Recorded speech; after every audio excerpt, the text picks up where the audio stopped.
อันนั้นคนที่ช่วยแต่แม่นอันนั้นแล้วเสือเขาเนาะ เสื้อเข่าบ้า เสือเขาก่อนต้มน้ำไว้เลยต้องเสือฮะ เติมนึงล่างนี่ก่อน เล่นน้ำอยู่กระถังไปแล้ว น้ำมันกระทั่งนั่นตักเอา โอ้โหทันสมัยเนาะคุมตก โอเค นี่แหละที่ตายเลย เอามาไปนี่มาเจอใจ เล็กน้อง กินแบบธรรมศาสตร์ ซื้อไปเรื่อยๆก็บ่ไหวเลยเนาะ ซื้อคู่มือกับบ่ไหว้แล้ว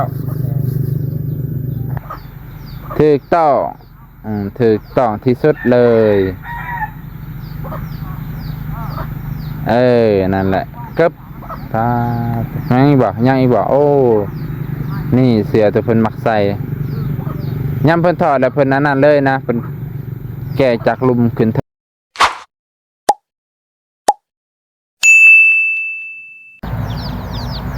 กับทักทายสบายดีพ่อแม่พี่น้องลุงป่าอรุณสวัสดิ์พ่อแม่พี่น้องฝั่งไทยสบายดีเด้อพ่อแม่พี่น้องต่างประเทศและในประเทศเบิดจุกูทุกคนตอนเช้าของมื้อนี้ก็บ่น้องก็ได้เตรียมแต่จะเฮ็ดเครื่องครัวนี่แหละพ่อแม่พี่น้องแต่มาเบิ่งบรรยากาศตอนเช้าพ่อแม่พี่น้องเพิ่นก็กำลังจะนึ่งข้าวเป่าไฟเนาะไปเบิ่งบรรยากาศน้ำกันฝากกำลังใจฝากให้กำลังใจบ่าวน้องในเด้อพี่น้องคนละ1 ไลค์1 แชร์พี่น้องเนาะขอบพระคุณหลายๆนี่คือบรรยากาศตอนเช้าของพวกเฮาก็ได้นึ่งข้าวเป่าไฟพอดีบ่าวบางเพิ่นก็เตรียมมานี่ไว้แล้วเฮาก็สิได้มาเบิ่งบรรยากาศทางนี้ช่วงเช้ามานี่บ่าวแก้วเพิ่นก็มาแต่เช้าอู้ยเพราะว่าสวยเพิ่นสิเข้าประจำการเพิ่นว่าสัตว์พี่น้องสบายดีบ่าวแก้วตอนเช้าโดยสบายดีพออยู่ในค่ายนี่ตื่นแต่เช้าเว้ยลิซะเนาะ ด้วย โอ้ โอ้ย4 โมงตื่นแล้ว โอ้ตัวตื่นไล่คันบ่มีเวียกแล้วเฮาก็แบบตื่นแล้วก็นอนลิ้นนะ โอ้ ก่อนนั่นแหละเพื่อน เพราะว่าในค่ายเนาะถ้าบ่มีงานหยังกับพักผ่อนตามอัธยาศัยโอ้มีงานก็ตื่นไว้เดี๋ยวนี้นะ คันมีงานเด้จ้ะตื่นสวย ตื่นสวยอะไรก็ตื่นสวยยอมรถทางพี่เพิ่นก็คือว่าดุมันขยันเพียรแต่เช้าแท้มื้อนี้ฝนก็สิตกเนาะว่าแก้วเนาะแม่นคึมๆอยู่เลยเบิ่งเด้อพ่อพี่น้องโหท้องฟ้านี่ฟ้าตัวบ่าวน้องคันกลับนี่คือย่านกิดหญ้าอยู่คันกลับ ดังเนาะปีนี้เนาะแม่นเสียงพาดังบาทเดียวบักแห้งๆนึงพ่อพี่น้องดีแล้วมันตกนะก็มันตกทำใส่ดอกม่วงอย่างเป็นประตูน้องหมอกแม่ฝนไอ้พวกตกแต่ว่าเกาะกินมะขอนี่กะดอกได้นี่โดยดอกละเคยมีหมากมันได้ต้องทำหมากเลยสบายดีที่กันเสียงผู้ใดเนาะสบายดีเด้อสบายดีตอนเช้าโดยเอาที่เช้าเลยเนาะโดยเอาเลยได้เบิ่งบรรยากาศนั่นแหละบรรยากาศตอนเช้าเป็นจังได๋เอาเช้ามื้อนี้จะได้ขึ้นยังแน่ก็ทางนาเดินอยู่ไปซื้ออุปกรณ์ก่อนก็เฮาก็สิได้เอาดินเข้าก่อนเช้ามื้อนี้น่าจะเอาเข้าได้หน่อยแก้วเนาะโตได้คันก่อสูงกว่านี้บ่ได้ว่าอันนี้มันกับปูนมันเล่นแห้งแม่อะไรแม่นะก็ไม่คือเนาะ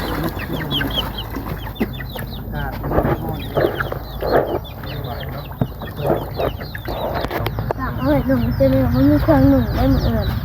ฝนตกจังได๋บ่มีเครื่องใส่เด้ฝากซักเสื้อผ้าไว้เด้อ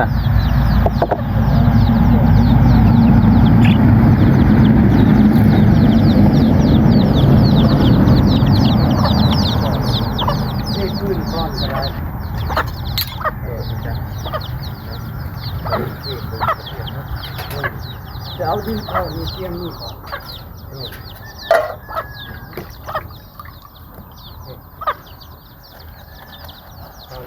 สูบน้ำนะ แป๊บนึง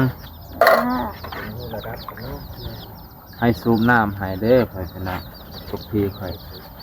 เมื่อคืนยังไม่ได้สูบให้เอา คืนนี้บ่ได้อาบบ่ อ่ะ โอ้อ้าวข่อยก็ไปเฮ็ดอันอื่นเด้ สูบ เจ้าก็ให้ข่อยไปเฮ็ดอันอื่นแหน่ได้อาบบ่ละคืนนี่ อาบตะวันออกอาบตะวันตายเลย โอ้ ราคาเอ้ยดินหน้าบ้านเจ้านี่มดแท้ๆแหละมื้อนี้ฮะ ร้อยกว่าบาท ดีนะ มันจะงามเลย เนาะอันใช่ป่ะโอ้ตะไคร้เท่านี้น่าจะได้ง่ายบ่อนนะ FC เพิ่นว่ามันเปื้อนหลายนะจ๊ะ เอาไปทางหลังพุ่นเนาะ เอาไว้ทางหลังเนาะ แม่น ปล่อยวัดไปหน่อยเนาะ รถให้นี่เด้อล่ะ ทางนั้นมีเปิ้นคือเพิ่นว่าว่าน้ำหอมชอบลงเด่น มันเกิดยากเนาะมันดึงน้ำลาย ชื่อลายมันยังเปื่อยนะโอ้อันนี้แล้วบ่ทำความสะอาดต้องเสื้อแล้วบ่ สาธุ คำว่าส้มราคาแพงนี่ต้องซักเลยต้องซักใส่แดดนี่แม่นนะ สับใส่กัง ซักใส่กลางไม่ซักมาซักใส่แดด แล้วก็ดักแบบนี้ เขาเอาไปตากแดด แล้วก็ดักแผลแล้วก็ยังไม่ได้ถูกต้อง เอ้าส่งราคาแพงอย่างสั่นแหละพยันเสียส่งพยันเสียรูปร่าง น้ำมันหอม คนนั้นคนสีช่วยแต่แม่นฉะนั้นแล้วเสือเขาเนาะ เสื้อเข่าบ่ เสือเขาก่อนต้มน้ำไว้เลยต้องใส่ขนม แล้วก็นะ ฮะ เติมนึงล่างนี่ก่อน ได้น้ำอยู่กระถังมาแล้ว น้ำมันกระทั่งนั่นตักเอา โอ้มันสมัยเนาะคุมตกมันแน่นได้แล้วเนาะตู้ปลาทอยต้มกับเสื้อนี่เป็นเมื่อคืนนี่นี่เนาะย่างการเฉียดตู้ปลาทอยสายฟ้าไหลการกินพอทางนั้นเกลียดนะแต่ว่าเนาะเกลียดเล่นแหงกันเนาะเป็นแม่เกลียดเล่นนะก็ได้ก็ไม่ได้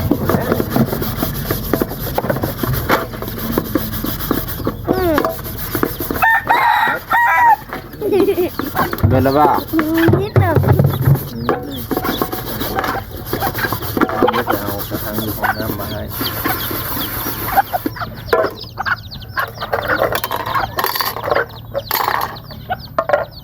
อ่ะ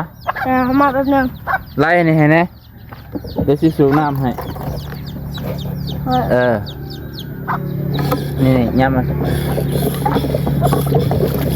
ไล่ให้แน่ขาวเลยเป็นบ่น่ะ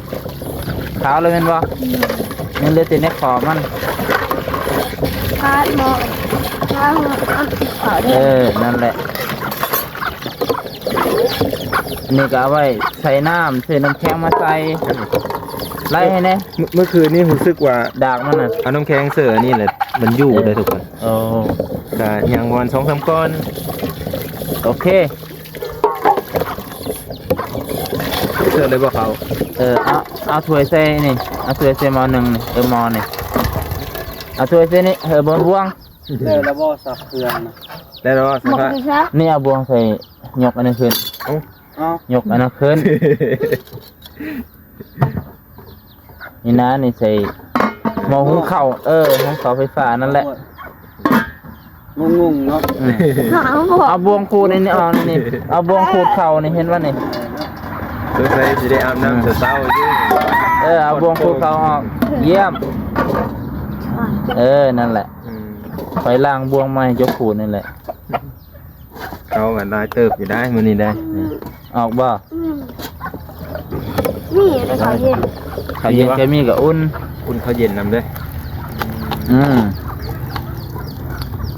เป็นจังไรแฟนพี่น้องตื่นเช้ามากอะจัดการเด็กน้อยให้ทำงานเลยได้ดูน้องอยู่ป่ะนั่นแหละบอแซไว้ตั้งแต่ตอนที่มันยังอ่อนๆออกหน่อยหนึงตัวเด็กค่อยๆแกะออก มันโมได้แล้ว เราบ่ได้แช่น้ำหลายเนาะเราต้องแช่ให้น้ำท่วมเลยแม่นบ่อ่ะ นี่เจอแล้วนี่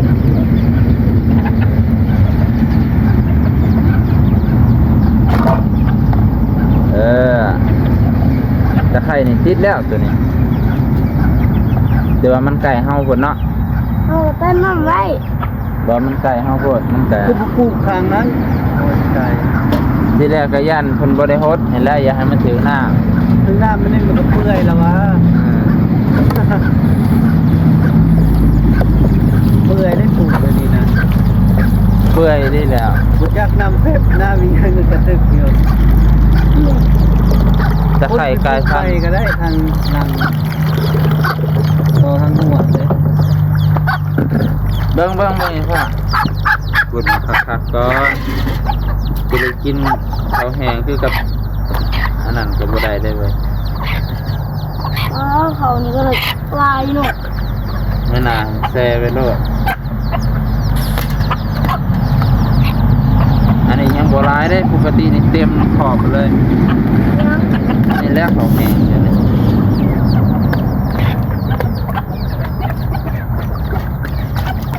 โอเค นี่แหละที่ตายเลย เอามาไปเนี่ยมาเจอใจ นี่น้องรับเพื่อนแล้วนี่ต้นแต่ ไม่ไว้สิพาไปนั่นเดิมเป็นสิพาไปนั่นเดิม เอาไปยัง บ่เอื้อนดอกเบี้ย ติดใจ แต่ที่เสาร์มันนี่ฝนตกเลยก็บ่เหมือนเบ้อเห็นบ่เมื่อกี้นี่ฟ้าห้องบ่ปึ๊บเลยนึกว่าเสียงมันเสียงเขา เสิร์ เจ้า ฟเข้าพี่น้องเนาะที่นี่เข้า เนี่ยเสียงเขาจะจูดปรมาณูเอามือเอานิ้วเดียวก็ได้สิเอ้ย เข้าลูกเลย ตร ตัว วันแหละเดี๋ยวติดบอกแล้วนี่ โอ้ให้เป็นน้ำเอาดีๆได้ลูกพี่ให้จะได้กินน้ำใดบ่แม่นสระเข้าถิ่มได้มันน่ะ ลูกพี่นี่ลูกที่เช้า อืม เป็นอะไร ลูกน้องพาลูกคนก็ได้ลูกน้ำเหมือน เขากำลังนอนกะขักอยู่ หอดเวลาตื่นเลยเด้คืนนี้นอนเป็นจะได้คืนนี้คืนนั่นนอนบ่รับเบิดคืน รัก ยุงกัดขนาดบัดนี้เอามุ้งมากาง รักเลย รับแบบบ่รู้หยังเลย เดี๋ยวน้องกินกัน คือกันเลย น้องยังบอกบ้านแค่นุ่งตัวเดียวแล้วหนูขึ้นมาตก เบิ่งมาสิจะหายโอ้ ให้เอาหมุงมานุ่งไปหมุงกว่าแล้ววุ้นเดียวไปแต่ไม่กิน ใช่ เราต้องตื่นแล้ว มาเห็นเห็นอ้าวนอนกดอยู่นะฮะ ไม่นอนไม่บอกเราของตัวเองก็มีเลยถ้าก็แปลกเนาะ แล้วก็ยังมานอนน้ำเจ้ามาแล้วอึ๊บ เรานอนแหน่ตามคนเ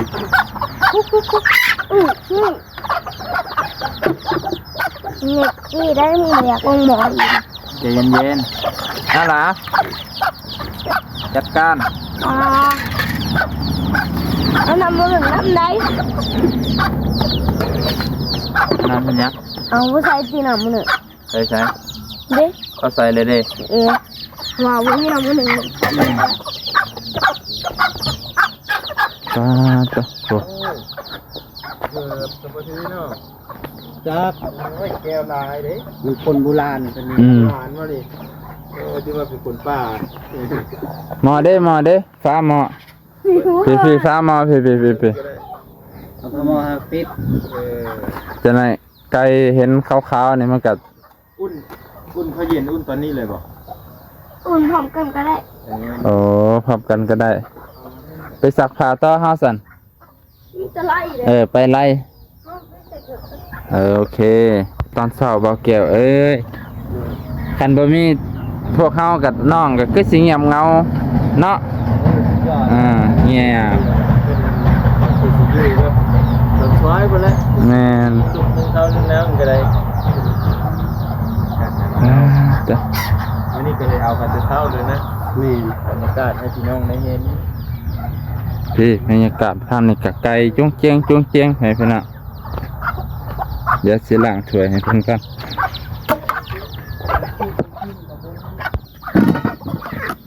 เพิ่นสิใส่น้ำยา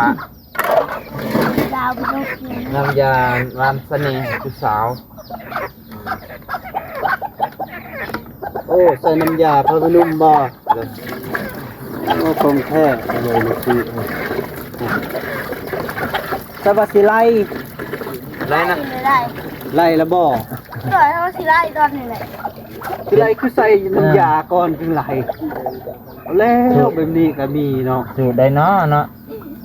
อย่ามัน สูตรสาวพรแท้ บ่ดามันแล้วก็แล้ว ๆ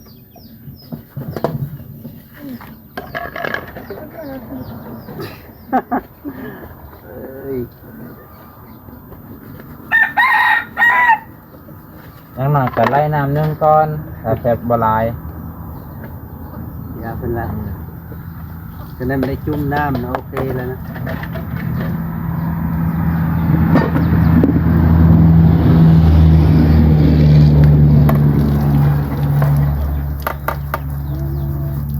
อย่าให้ฝนตกเด้อเวียกเฮาสิบ่ได้ไปไสเด้อฝนตก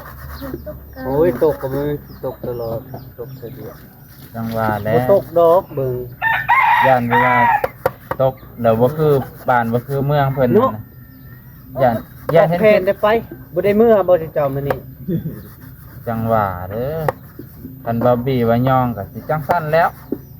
คันอุปกรณ์เพิ่นซื้อมาครบก็ย่านบ่ได้เมือ บ่ได้เมื่อก็ตอนแรงๆพระคองกระปอมเนาะ เอ้ยจะได้หาคุดกระปูกินแล้วบาด พุดกระปูหากินแบบนั้นแหละเนาะ หากินแบบธรรมชาติ ซื้อไปเรื่อยๆก็บ่ไหวเลยเนาะ ซื้อคู่มือก็บ่ไหวแล้วให้คู่มือนี่เป็นโรคทับจางอยู่ แล้วค่อยก็มักได้ปนกระปูนี่โอ้สุดยอดเลยปนกระปูบ่ปนเขียด ดูมานะ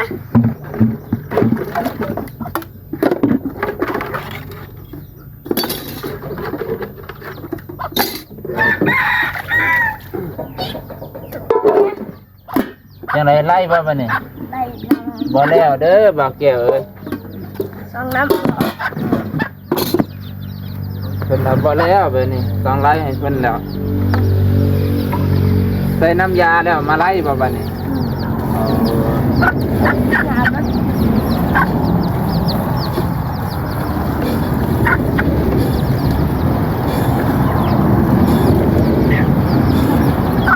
โอ้เต็มไว้แท้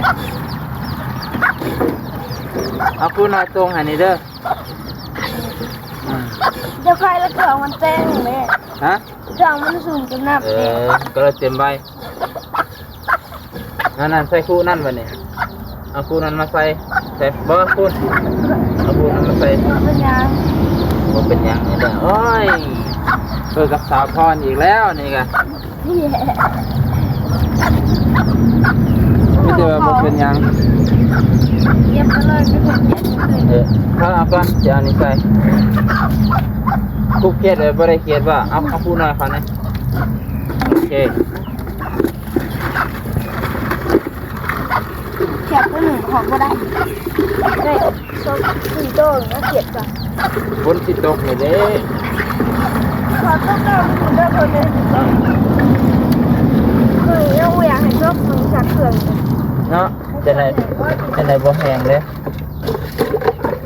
คนก็เราไม่ได้อยากได้เครื่องเราเขาไม่ได้หวังจ่าบนหินไม่เป็นไร เอาอันนี้ไว้ใส่ไปเนี่ย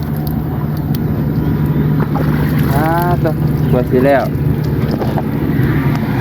ให้เป็นซักผ้าซักแพร่มันเนี่ยแต่เศร้า บ้า บบิดเลยป่ะ โอ้ยเอาเลย อ่ะ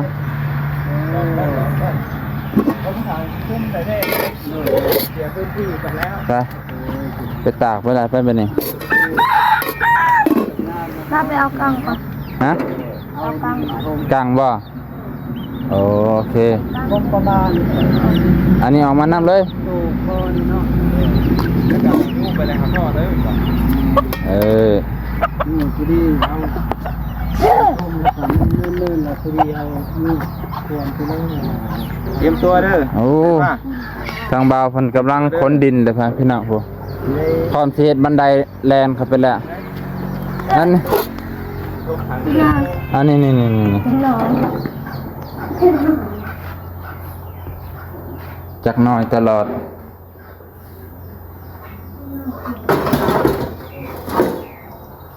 ในการเขา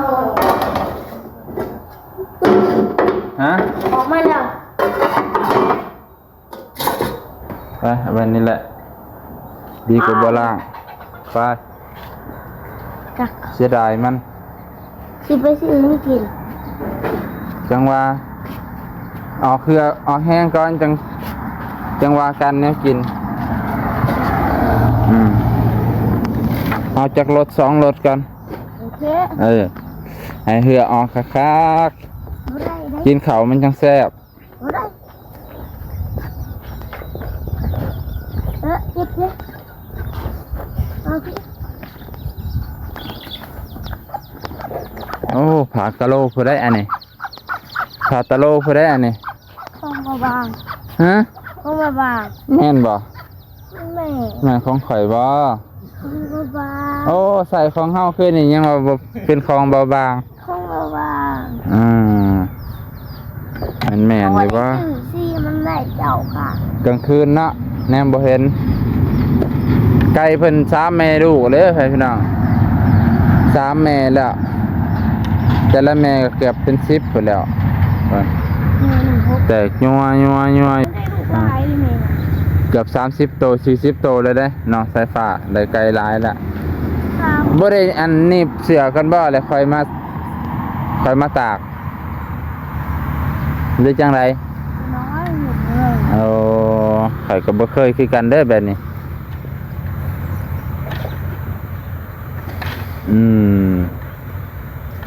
เพิ่นเสียดให้เบิ่งเพิ่นน่ะสูตรนี่ไวกว่าบ่โอ้เอาสูตรได้ก็ได้ซั่น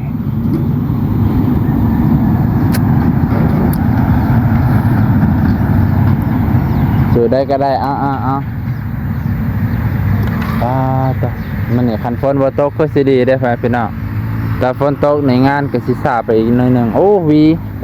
วีเบาคือเห็นดีอยู่พี่วีผมไปพี่น้องโอ้เพิ่นเฮ็ดจังซี่บ่น่ะเห็นบ่ว่าแล้วบ่ละเที่ยงความเห็นบ่ นี่โซ่ยาวก็เป็น ส่งขายาวตากไว้ครึ่งหนึงเลยระวังมันหัวหย่อนลงเด้อตกเอาตากไว้ติ มันมีโซ่โต จะได้ไปอยู่รอดซอยอ้ายเพิ่น ค่ะ 2โตก็ยับเข้ากันนี่เนี่ยวางให้กันใหญ่หัวมันย้อนลงลายจังได๋มันหัวสักลงดินปัดโอ้ยส่งไม่ติดตัวงามๆคัดอยู่บ่เมื่อกี้นี่บุรถคัดอยู่บ่ แล้วเจอ คัดจนอันนี้บ่ออกเนาะนี่ สี่ ขนาดยายมีมุมแต่แท้ยังบ่ออก คัดบริสุทธิ์มันไม่ใช่ออกวะ นั่นแหละคัดบ่ทั่ว เข้าบ่เห็นเลย นั่นแหละบ่เบิ่งคักๆตอนนั้นส่งเพิ่นใส่ประจำส่งขาสั้นเบาที่สุดส่งไปนี่ใส่สบายเพิ่นน่ะแล่นก็เร็ว นี่ ถ้าทรงพวกนี้เพิ่นอยากแลนซาเนี่ยมันหนักนี่เสื้อแบบนี้โอ้เสื้อมีแต่ตัวงามๆเพิ่นน่ะแม่แต่ตัวดีๆระดับพรีเมียมเพิ่นได้ คิดไปก่อนขนมมันจะขักเลย ปีนออกมาเลยยามนุ่งก็ใส่เลยยามมันแห้งคือฝนสิตกแน่คือฝนโอ้ตัวรถนี้ไปเวียดได้อพี่น้องรถไปเวียด บอกไป เวียดนาม เอาเข้ามาเป็นแบบ เพราะว่าทางนี้มันกะ ขึ้นมาทางนี้แหละเวียดนาม เวียดนามเรื่องมันเคยไปอยู่ เวียดนามมันก็เขามาหลายเด้อประเทศลาวนี่ก็พวกมึงแถวเมืองเวียดหลาย บ่เคยมันมา เรียนภาษาเวียดนามลาวก็ได้ นี่เสื่องอะปากเป็น นั่นแหละจับใหม่มากกับเสียบขางหนึ่งป้อนเขาขางหนึ่งจังสั่นตัวถูกต้องถูกต้องที่สุดเลยนั่นแหละกึบพายังอีกบ่โอ้นี่เสือตัวเพิ่นมักใส่ย่ำเพิ่นถอดแล้วเพิ่นนั่นเลยนะเพิ่นแก่จากลุมขึ้นเทิงมันก็เลยแบบปีนเลยเสือเนาะเธอเป็นอ่ะ เหงา โอ้เสือมิติเสือลิเวอร์พูลเป็นอ่ะมิติFCลิเวอร์พูลมาให้ ไม่ต้องตัวเลย มี2ตัวมันน่าสิซื้อเสือแมนซิตี้มาให้ก่อนปะทะกับเสือลิเวอร์พูล ลายอยู่เปลือง ตัวสุดท้ายแม่นบ่ล่ะ นั่งไหน ยังอีกบ่คือบ่จับไม้เสียบคักๆแล้วถอดไม้ออกจังนะ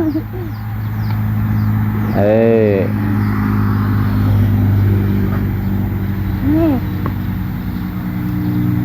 ตัวสุดท้ายเป็นส่งขาน้อยขาสั่นจนยานเนาะพอดีเลยใส่บัตรใหญ่เลยบ่ต้องรักษาไว้เด้อสักดูอาทิตย์ละเทื่ออยากสักตัวใดมันเปื้อนก็ซักโอเคไปพี่น้องโอ้สุดยอดเลยน้องนี่ซ้ำนี่ก่อนไปพี่น้อง